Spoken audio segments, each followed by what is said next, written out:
Hello, listeners. Welcome back to another episode of the Known and Never podcast. I'm your host, Natalie Bromley, and this week we are celebrating the Clarets being top of the championship. What a weekend of results, starting with Clarets' victory away at Coventry, and then everything just fell into place. I'm looking back this week on that Coventry game with a regular panellist, Rich Steeele, and then Dave, Statman Roberts, and myself will be looking ahead to Tuesday's key game with Derby. So, listeners, buckle up. Let's go.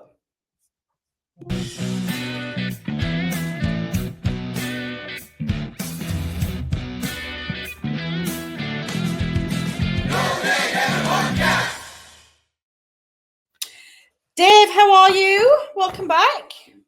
Yes, they're coming thick and fast, these preview shows, aren't they, with so many games in so few days, and it's going to be busy between now and the 3rd of May.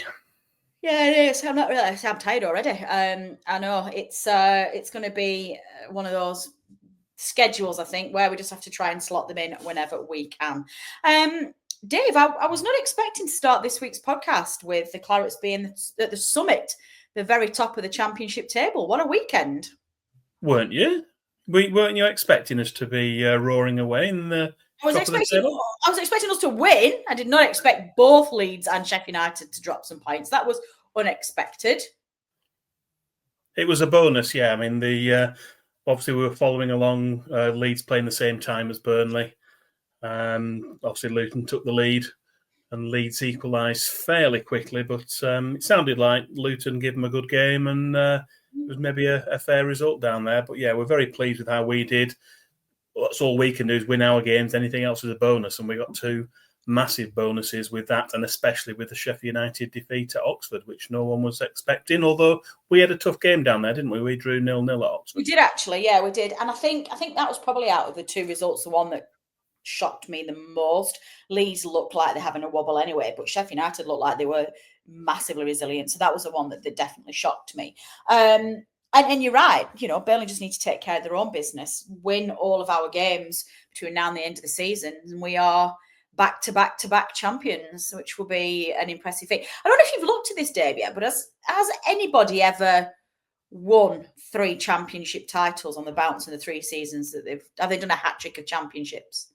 I've not checked. I know Norwich had a time when they were coming down and then bouncing back, weren't they? I weren't sure if they bounced back as champions each time, but it's a fair old achievement, particularly with it being spread over a period as well, because obviously we had 6 consecutive seasons, didn't we, in the Premier League?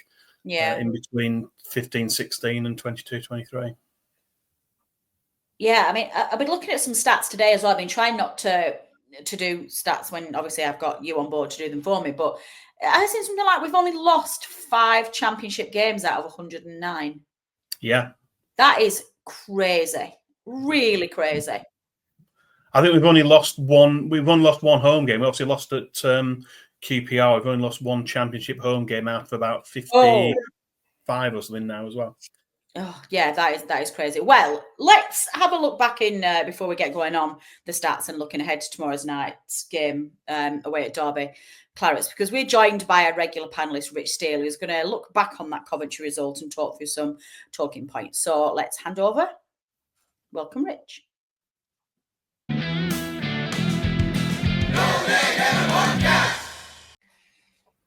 Rich, welcome back to our podcast. How are you after the weekend? Yeah, very good. Yeah, still delighted after the weekend. Obviously, I've not been on for a little bit. Been busy with work and daddy duties, but all of a sudden, the table's looking very, very healthy. Got 6 huge games coming up. But yeah, I think for the first time this season, I'm kind of leaning towards and going to whisper it quietly. I think we're going to do it, but that's really a long way to go. That. I think most of us have been in and out of this all season, and I think my positivity with that and my confidence that Burnley would be automatic very much ebbed out of me at points this season, just mainly because it just felt to me like Burnley were the natural 3rd team behind Leeds and Sheff United. But it just feels, doesn't it, over the last month or so that has changed. What is it? Is it like, why has the table flipped as it has, Rich? What's happened here? Well, I'm going to look at it from 2 parts. I think there's been this constant discussion this season, between entertainment and results. But I genuinely think since that 0-0, since the 0-0 against Leeds, we've been playing a lot better. We're all of a sudden scoring goals. Even at Bristol City, maybe to outsiders, 1-0 looks like, oh, Burnley scraped another win, but we completely battered them. Listen, I think Marcus Edwards has made a tremendous amount of difference. I think him going into the team, I think he's freed up of other players. You look at Brownell's getting forward more. And I think a big help is we've been able to play a consistent side. Obviously, Foster and Fleming swap a little bit. Seems like Lauren's more or less secured his spot as the partner next to Cullen. And even though I don't think you can argue a case for Lauren or Hannibal, I think when Lauren plays, I think Brownell looks better in that more of a number 10. So I think, we just look more confident in the attacking phase. We're playing the ball a little bit quicker now. I think Anthony's getting better all the time, and we just look better in that final third. And then on the flip side of that, we was getting results, but the other teams were. And you look at, obviously, I don't think anybody seen this. Well, I certainly didn't. Once Leeds beat Sheff United, I kind of just thought, right, it's between us and them for second. I don't think anybody would have foreseen this. No. Fall off from Leeds, and there's still time for Leeds, to regain it. Obviously, they've got a tough away game at Middlesbrough tomorrow, but football's a funny game, isn't it? It can literally, turn very quickly. So I think the two factors of Leeds, his form completely nosediving and us being a lot more of a threat in the final third, has coincided with us obviously being top of the league. And I think you said, Natalie, you really didn't expect Sheff United to lose to Oxford, and neither did I, to be honest. Because Sheff United generally have been a bit similar to us, been like getting the wins in tight games, and then they played Coventry the week before and played really, really well. And I thought, are they hitting their best form of the season? So, for us to win a real tough away game against Coventry and for Leeds to draw away at Luton, and like I said, Oxford to beat Sheff United, which was just a massive, massive boost. I don't think people, or certainly me, I wouldn't have expected us to be top, especially after that goal was given after 5 minutes. Oh, well, we'll come on to that in a minute. But I think we talked about this a couple of weeks ago. Burnley have had to face, in the last two games, a Bristol City side and a Coventry side really pushing for those playoff places that are highly competitive at the moment. Fine, Sunderland have got that 4th place locked up, but there's 3 or 4 sides, but probably down to 3 or 4 now, pushing for those remaining 2 spots there. And the Clarets came through both of them with real comfort. And from that perspective, how much credit are you giving 2 things? Number one, Parker's consistency in his approach to his sides. And secondly, just this element of calm that he is pulling on the entire club from board right the way down to fans. Was you, did you feel, like you said, we won them with relative comfort. Did you feel that comfortable with 20 minutes to go on Saturday? Yeah, maybe that's looking at it with a bit of hindsight. I definitely wasn't comfortable in the last 10 minutes, actually. I was definitely nervous. Did not enjoy that last 10 minutes. But back, I don't think I've ever felt like they were going to score. I did feel like... Yeah, you never know, do you? Listen, looking back on the game, we defended very well second half. But when they're chucking them long, that was a tremendous long throw into the box. I was definitely nervous. And I was pacing up and down the living room because I couldn't go on Saturday. But yeah, Bristol City, was really superb, and we dominated that game. And shame we couldn't get over the line. But I think when we go when we go a goal ahead, we're very assured at seeing the game out. I know Coventry fans were moaning about some of the dark arts that we did, which was tremendous to see. I miss those days, Rich. A little bit of frustration on their part too. We can still wind fans up. We can still do it. We can. We got it. We've got Burnley back.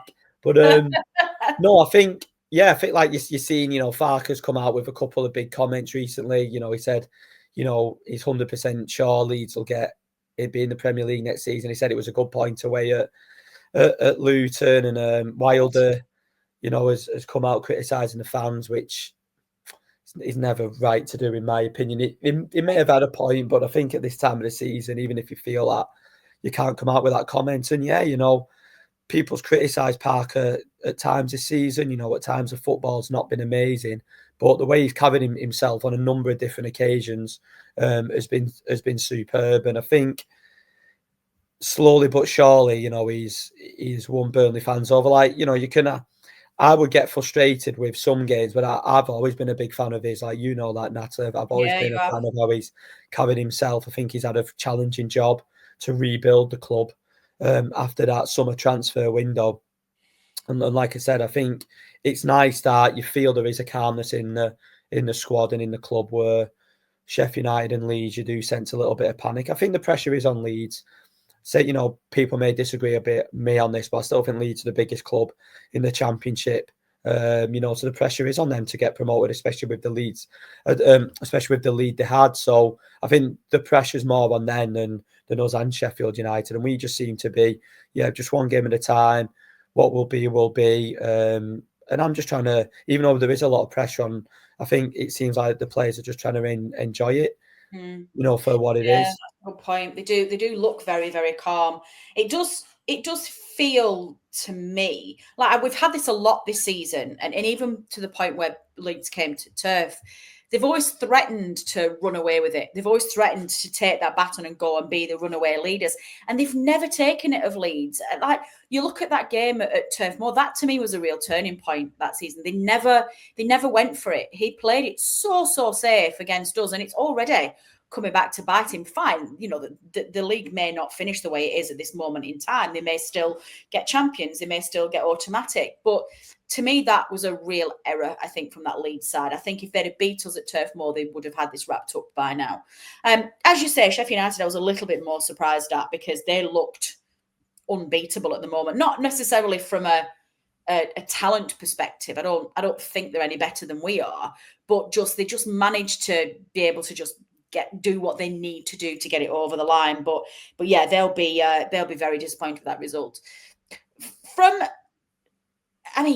God, Rich, the Coventry fans are an odd bunch. I've read all sorts of stuff since the weekend about, and even from the Coventry assistant manager talking that, like, Burnley will always shut up shop. So that's just not how. That suggests that we are, like, negative. And Coventry fans talking about gamesmanship, I just think it's an utter nonsense.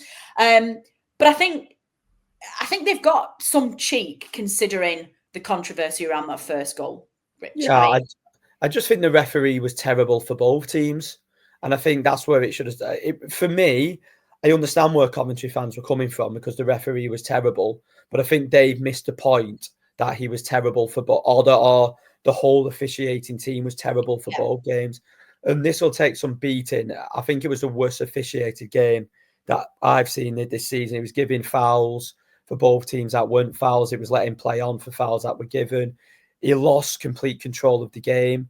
And then obviously, like, their goal that got given was just a complete utter farce. I honestly think, because the goal is, like, in the way, I think he, like, misread the rules or something, because it was one of them, when you're watching it, you just go, well, that's going to be given offside, and then they're celebrating. And I actually felt the referee kind of, like, went talking to the linesman, or you could tell they had a communication.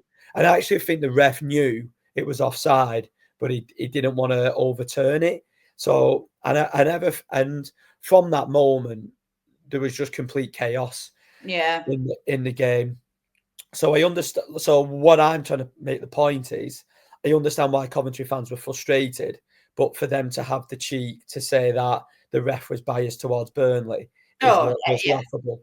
And ultimately, football's about winning. It is at this stage of the season, and we're good at defending. And we're solid at that, and I don't, and we've done it at times when we play teams who'll frustrate us. Maybe times this season and gone, oh, they didn't try and play, the time wasted. But that's the game. You've got to accept it when it's great when you do it and you win. You've got to accept it when other teams do it against you, and it's just part of the game. And we're not, when we've got that goal lead, going to rush the ball back into play as quickly as possible.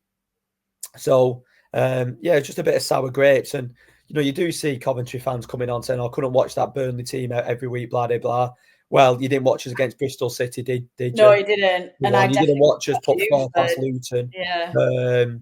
You know, and it's a lazy thing to throw it aside. Which is fine. But then it's also like, don't get me wrong, your biggest threat was from a long throw. So if we're coming back to, and there's nothing wrong with that, by the way. No. But if we're coming back to style of football, then you've got to look at yourself, I think, first. So, yeah, but it's football for you. You know, we're all emotional after a game of football, win, lose, or draw. But but Coventry fans, more than any other club, do seem extra salty when they lose a game. They really are. But I don't know if they're like that just against us or if they're like that against other sides, because I don't, other than when we play them twice in the season, they're pretty irrelevant to us, really. Yeah, I think that's fine. I think it's like every single time I play them, I remember how annoying they are, and then I instantly forget them as well. 6 points against them. 6 points against them. So 6 points. Thanks. Off you pop. Go and find yourselves a proper rival. Good, nice return for the absolute workhorse that is Jadon Anthony to get 2 goals. I think some of the stick he got after Bristol City because he missed some chances was pathetic. I'm going to add that out there. If you were someone who criticised Anthony, you don't know anything about football. Okay, elaborate on that. Because somebody misses a couple of chances in a game doesn't mean they've had a bad game. People were saying he was terrible, disgraceful. He should have been hooked off. Should have been dropped for today. Yeah, and like the guy had a poor game. Give him a break. He did not have a poor game whatsoever. He missed a couple of chances. In terms of missing, I mean, in terms of his shooting, not his game. That happens. You know, you look at, I watched, you know, don't get me wrong, Haaland in the end scored against Bournemouth the previous weekend, but he missed 2 sitters. It's part of football, you know. It's not easy to put the ball in the back of the net, or everybody would be scoring 40 goals a season. Exactly, and even those strikers that do cost 100 million have games where it just will not go in the back of the net. It's just he's been such an improved player, and I think just the point I'm getting across is it's okay to say, oh, he should have scored them chances, but then some of the stick he got was just so hyperbolic. But again, that's probably Twitter for you, isn't it? And like I said, you know, but like, do you know what I like about Anthony? He missed them chances last week. He never shied away from the ball. He always wants the ball. And you might look at it and go, they were quite simple finishes, been gifted kind of one for a second. But who was there chasing it down off his wing? Yeah. Who was there in the box to tap it in to anticipate that Foster's gone to the near post for the first one and it's come back to him. So, he's someone who deserves a massive amount of credit for having a difficult season at Leeds last year. Obviously, you know, he didn't have it easy with his mother passing away. No. And then, obviously, he's come on loan this season, you know, struggled a little bit and has got better and better. And on that, you know, credit to Lucas Perez. You know, I've given him, again... He's doing really well. I never thought watching him he would be good enough for the Championship or the level we're going to be. But like, suppose it just shows, doesn't it? And this is a lesson for me as well. We can, you know, especially players coming in, we can maybe judge them a little bit too early and write them off a little bit too early. And then expect them to be match ready straight away, don't we? But then somebody like, I'll link back to, you know, Sarmiento, who obviously he's been in and out of the team. You know, Sarmiento played 10 games in a row. Would he show what he's capable of? I don't know. He might do, he might not. And I think Perez is a great example of somebody who's been able to play a run of games, probably know he's going to be selected. I imagine maybe good management by Parker, who's possibly said that, you know what, Humphries has got injured. You're going to play every game now this season. Give him that backing and look how well he's playing now. Yeah. You know, there's arguments for both Humphries and Perez. They offer you something different. But a massive amount of credit to him. I think he's come back really well. I think there's a lot of great stories like that this season, isn't there? You know, there really is. There definitely is. Trafford's a great redemption art. You look at, you know, when we played Luton first game of the season and Egan Riley was warming up with a fitness coach before the game, I don't think anybody would have foreseen the season he's had. And, you know, we're desperate for him to stay now. So, it's been a nice season on that front. Yeah, no, I think that's been. I think when we look back at this season and when we reflect on how it's gone, I think that's probably how we analyze the DNA of this season. It's the season where a team evolved. A season where a team which, at the face of it and at the start of the season, was a step down from the one that we'd sold, and they had to face a brand new manager, a brand new set of teammates, and a fan base that had expectations, had been used to playing football and had just come down from the Premier League. And I think that's the DNA of this season. It's a team. It's a season of a team who evolved, and I think it's been really, really lovely to see. However this season ends, it really is. I think just my last point on that, Natalie. I think other people might not echo this view. Me and Tom was having a conversation in the group chat and saying like how many points we've got at this stage of the season and actually how good it is. And it looks like for whichever team who comes third is going to get the record number of points and not go up. So, fingers crossed we do. That'll go up automatically, you mean? Yeah, automatically. So the highest ever third position. Yeah, third position to not get promoted. Do you know what? Whatever happens to me, I'm going to be proud of what the club's done this season and the manager and the players. They've just given 100%. And you can't, people who's played sport, whether it's a really high level, mid-level, lower level, you're not all the time going to get the outcome you want because there's a lot of variables, but for me personally, other people might disagree with on this and say, well, it's all or nothing. But I'm personally proud of this team of this year. I'm proud of the manager and how he's held himself and how this club's represented Burnley this season. But fingers crossed, we do get the job done and get over the line. Yeah, that would be good. That would be good. Excellent stuff.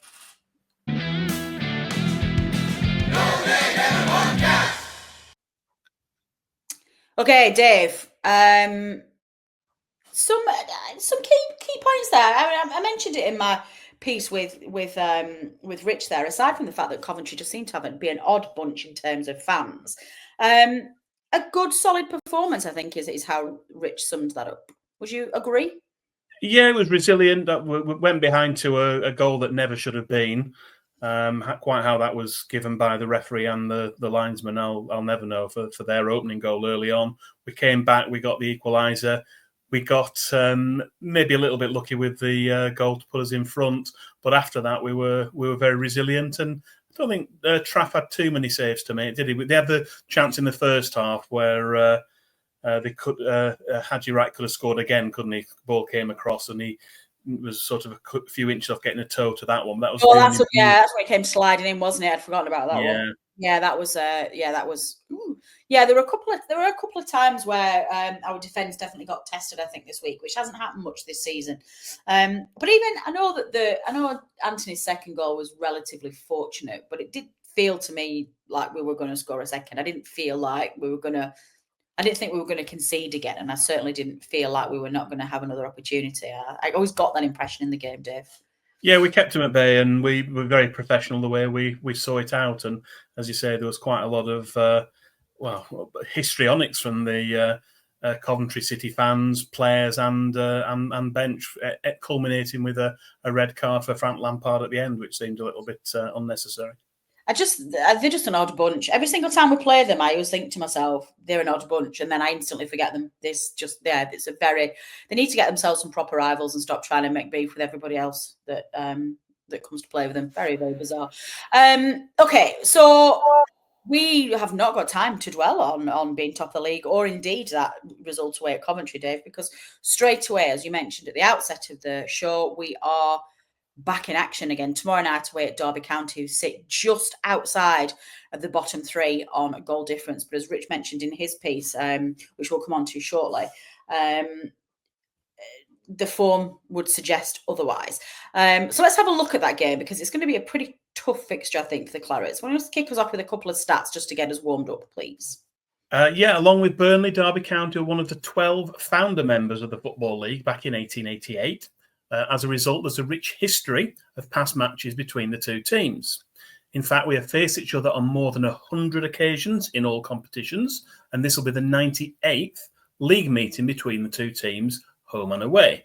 In terms of extremes, Burnley have lost by a 4-goal margin at Derby on 4 separate occasions. The most recent of those was a 4-0 defeat in March 1995. However, Burnley's biggest away win at Derby County was a bit more recent, and that was by a 3-0 scoreline in August 2013, with goals from Danny Ings, Sam Vokes and Jason Shackle. Tom Heaton also saved a Johnny Russell penalty to preserve the Clarets clean sheet on that occasion. Good stuff. So what about, going straight into this? We've not got a Derby fan this week with the speed of the turnaround, but you must have picked us a game to have a look at, Dave. What have you picked for the memory match this week? Well, yes, there's a choice of games to go for. I mean, Clarets fans of a certain vintage will recall an FA Cup third-round tie, which took place at Derby County's baseball ground in 1992. In fact, it was a third attempt to settle the tie after a 2-2 draw at Turf Moor and an abandonment in the initial replay due to fog, with Derby leading 2-0. Burnley eventually lost again, 2-0, but the loud and continuous chants of Jimmy Mullen's Claret and Blue Army from around 4,000 travelling Clarets throughout much of the second half, which also continued long after the final whistle, will live long in the memory of those who were there. But we're actually going to focus on another FA Cup game 7 years later, which, spoilers, Burnley actually won. Hey, hurrah. Go for a win rather than a draw. It was the first time we visited Derby County's new ground, Pride Park, which had opened in 1997. Once again, as was the case in 1992, two divisions separated the teams. Derby County were in the Premier League, and Burnley were trying to get themselves out of the third tier in an upwards direction. We nearly went out in the previous season in the wrong direction, but we took a break from league football for the third round of the FA Cup once more. It took a 62nd minute goal from Andy Cook to settle the tie, but make no mistake about it, Burnley fully deserved their win against loftier opponents. And so it finished Derby County 0, Burnley 1. After the match, Burnley manager Stan Turnant said, "If we perform to our full capability and potential, we are capable of beating anyone." And that's what happened today. Incidentally, the Burnley starting 11 that day was Crichton, West, Davis, Thomas, Armstrong, Mellon, Paul Cook, Little, Mullin, Andy Cook and Andy Payton. And the 5 subs were Ronnie Jepson, Lenny John Rose, Paul Weller, Chris Brass and Graham Branch, some of which were playing yesterday. I went to a ex-Clarets game at Nelson with quite a lot of those players in the team. Sounds like some real names in there to take us down memory lane, Dave. I love it. Okay, well, before we move on to the second part of your stats and the build up to this game, I'm going to hand back over to Rich for a while because he's been pondering what he thinks this week has got in store for us, not just for the Clarets, but obviously Leeds, who've got a phenomenally tricky fixture against Borough, and Sheff United, who've got to play Millwall. So let's hand back over to Rich and get his thoughts ahead of the game.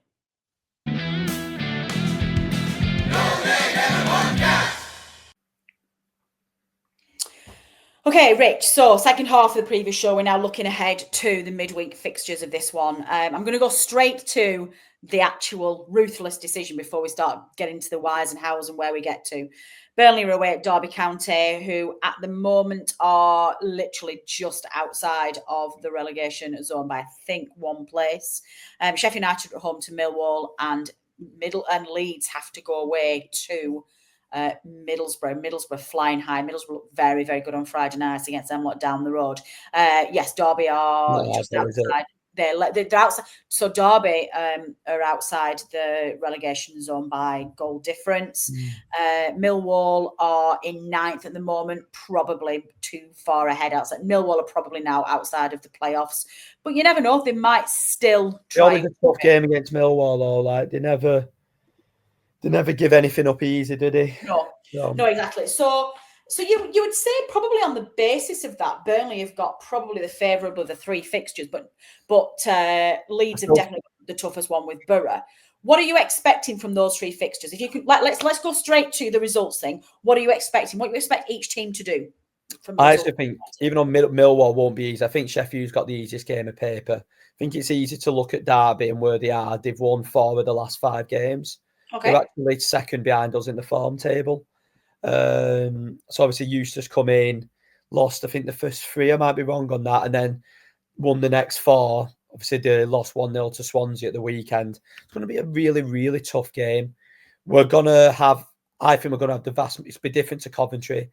we're going to have more of the ball, but we're going to have to break them down, and it's probably going to go back to one of those games earlier in the season. I think an early goal could be crucial, but I think it's going to be a really difficult evening because they're battling down there. I don't think it's going to be, well, they're far bottom. It's going to be an easy win, and we'll sail off into the sunset. I think it's going to be a really, really tough game. I think you look at what Eustace has done since he's come to Derby, like they were dead and buried under Paul Warne.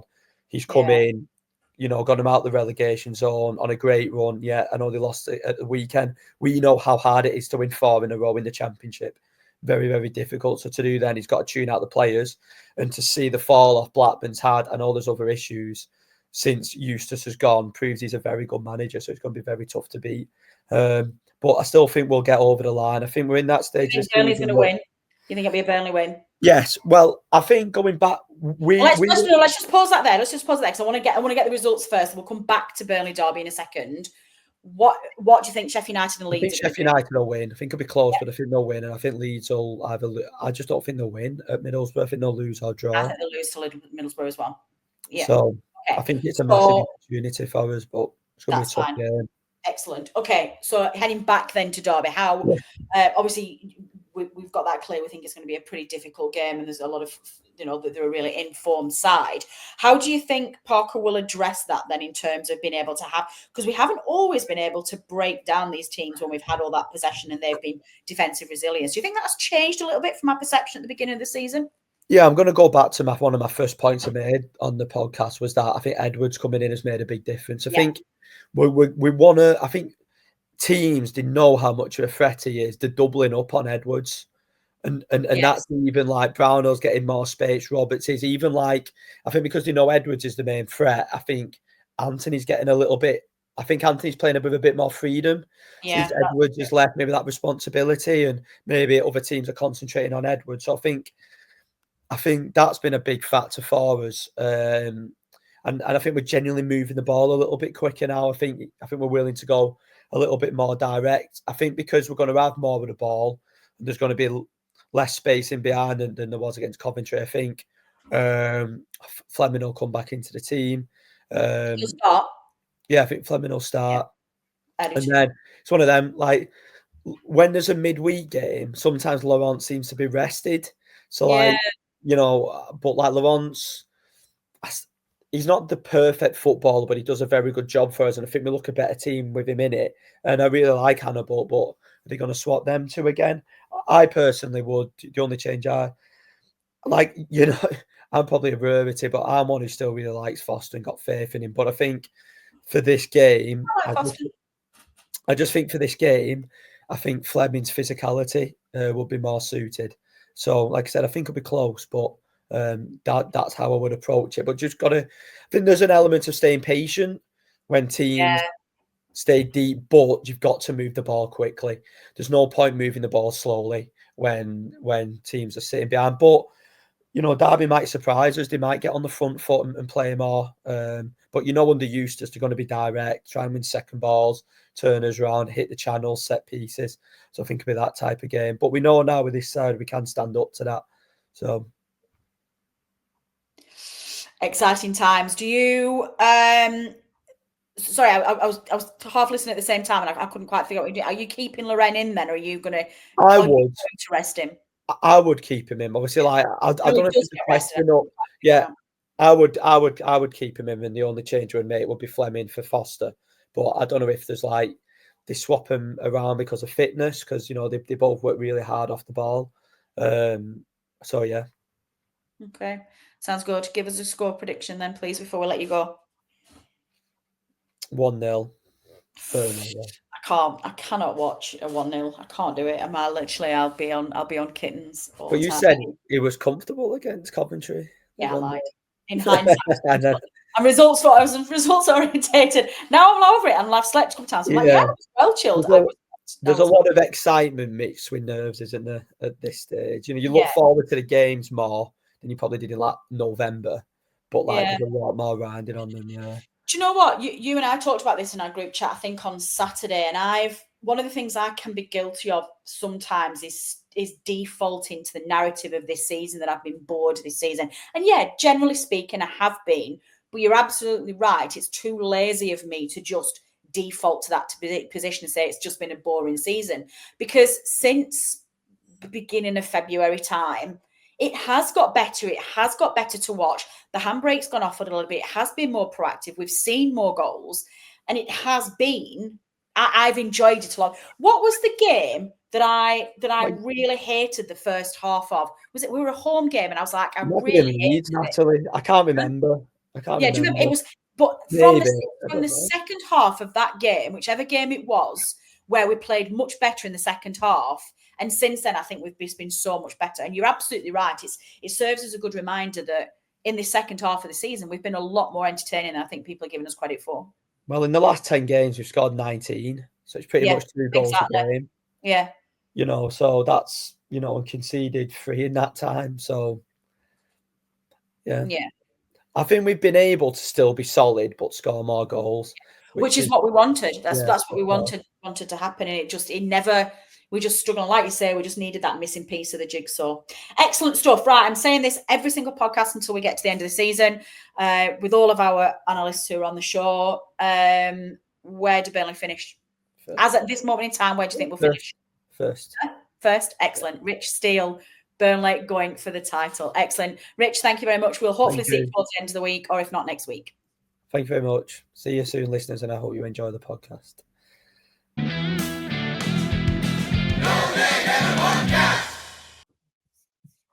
Excellent stuff. Okay, Dave, let's get back into this stat thing, please. We've got a couple more stats and a results overview as well, please. Take it away, Davido. Yeah, other than this week's featured match, the 1-0 win in the FA Cup in December 1999, all of our other visits to Pride Park have been since the turn of the millennium.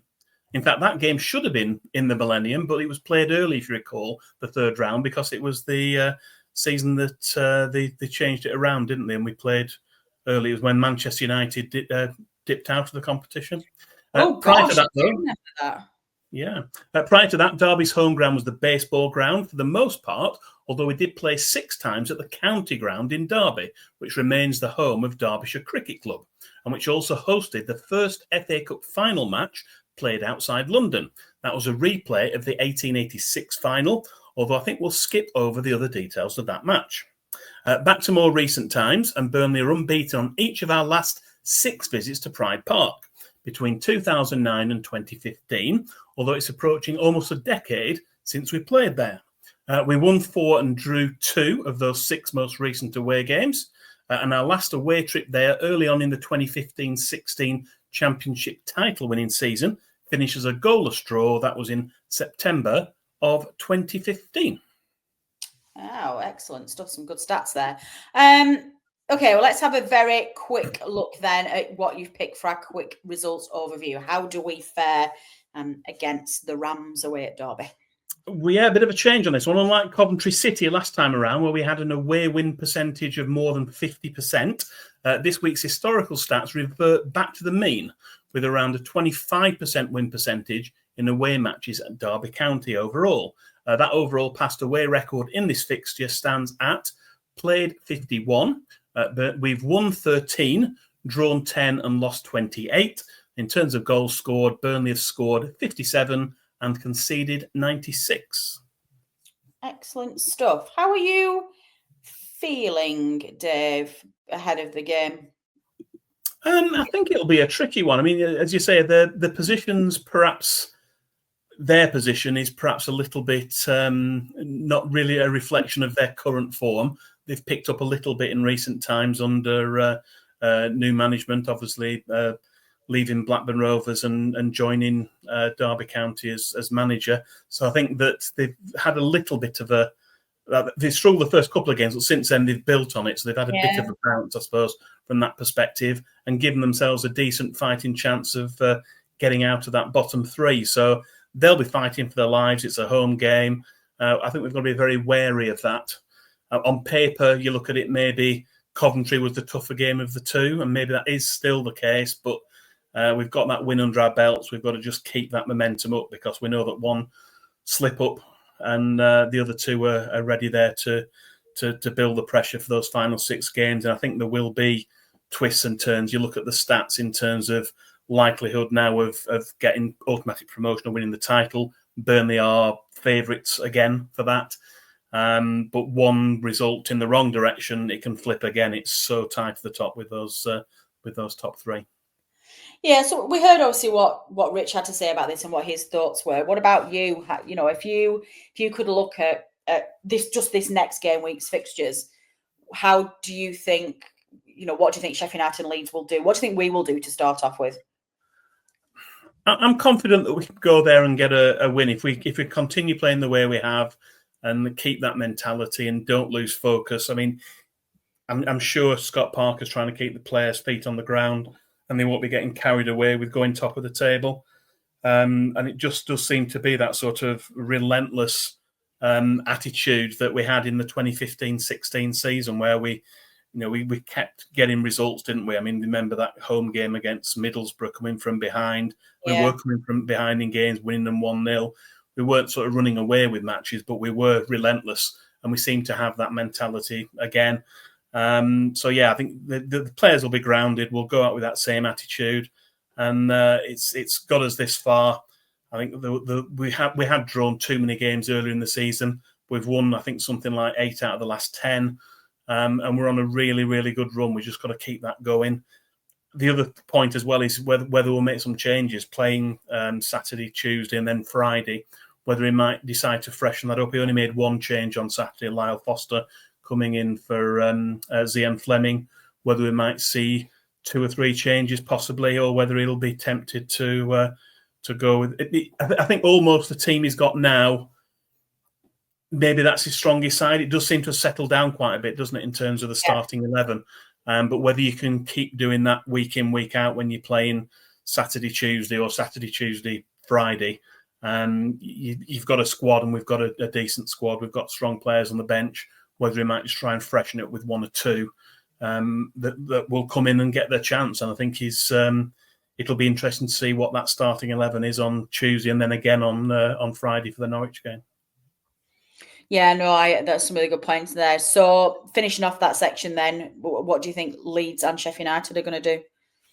I think Leeds might struggle. It's a really tough game at Middlesbrough, isn't it? I think that might be a draw. And I think Sheffield United will probably still have too much for Millwall, although it won't be an easy game for them. Although there's been a little bit of aggro, hasn't there, in terms of Sheffield United fans being called out by the manager, and that's all good from our point of view as far as I can exactly. You've got that, as Rich said in his piece, you've got Farker playing down and saying that they're definitely going to get promoted, and a point at Oxford was a great point, and you've got Chris Wilder carrying out his fans. It's great. Like, you keep it coming, lads, keep it coming. We don't mind.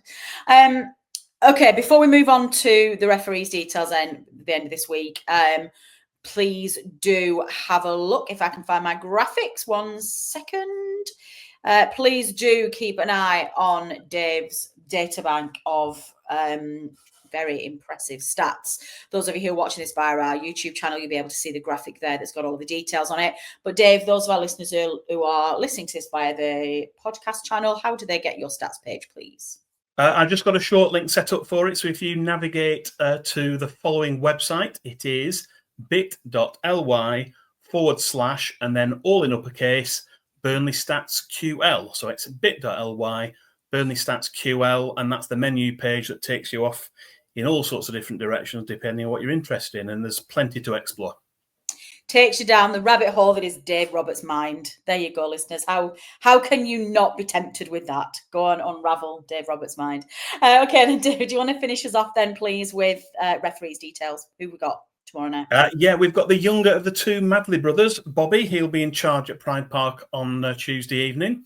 The West Yorkshire-based official has refereed 17 previous Burnley matches since 2011. And although we've only won 6 of those, drawing 4 and losing 7, we've won all of the last 3, including the 2 occasions Bobby Madley has taken charge so far this season. They were the 1-0 home win against Plymouth Argyle last October and our 1-0 away win at Bristol City in November. Although 2 of the 3 red cards he's shown in his previous matches involving the Clarets went to Burnley players. They were Kieran Trippier and Keith Tracy, going back quite a while for both of those. The other, coincidentally, went to a Derby County player. That was Chris Martin in a match at Turf Moor in March 2014, which Burnley went on to win 2-0. Good stuff. Finishes off then with a score prediction, please, Dave.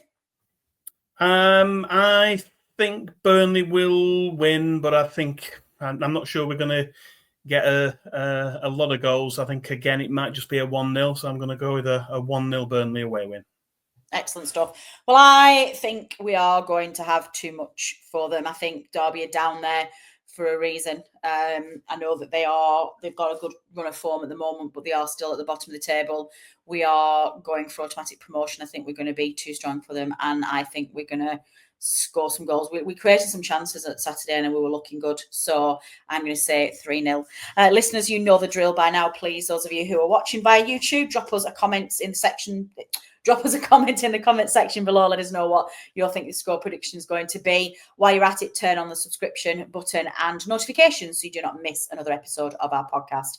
Anybody who's listening to this via our podcast, you can contact us via any of the usual social media platforms. Just search for @NonAndEver and you will find our little symbol. That's all we've got time for this week. Dave and I will be back probably on Friday night, Dave, ahead of the weekend's fixed. No. Before then. So we're probably going to be back Thursday night. Do you know what? Keep an eye on social media, listeners. We'll be back at some point this week with a preview ahead of that home tie against Norwich. For those fans who are travelling down to Derby tomorrow night, Godspeed, take care, bring those 3 points back. Everything else, I think, is all wrapped up. We're probably going to wrap up the analysis show again with the preview show ahead of Friday's game. And that's all from me. Any other comments or anything else, you can drop us a line in the normal channels. I've been Natalie Bromley. This has been the preview show brought to you by the None and Never podcast. Until next time. The None and Never podcast is brought to you in association with the talkSPORT Fan Network. Our host and editor is Natalie Bromley, and the show is produced by Matt Moss. Our resident statistician is Dave Roberts, and our FPL expert is Adam Dennett. The analysis show team is collectively Tom Whittaker, Rich Steeele, George Poole, Charlotte Rigby, and Adam Dennett. Our music is provided by George Gaskell, and our newsletter team is headed up by Jamie Smith. If you don't already, you can subscribe to our newsletter by visiting nonanever.substack.com. Thanks as ever go to our partners talkSPORT. We are proud to be associated with the talkSPORT Fan Network.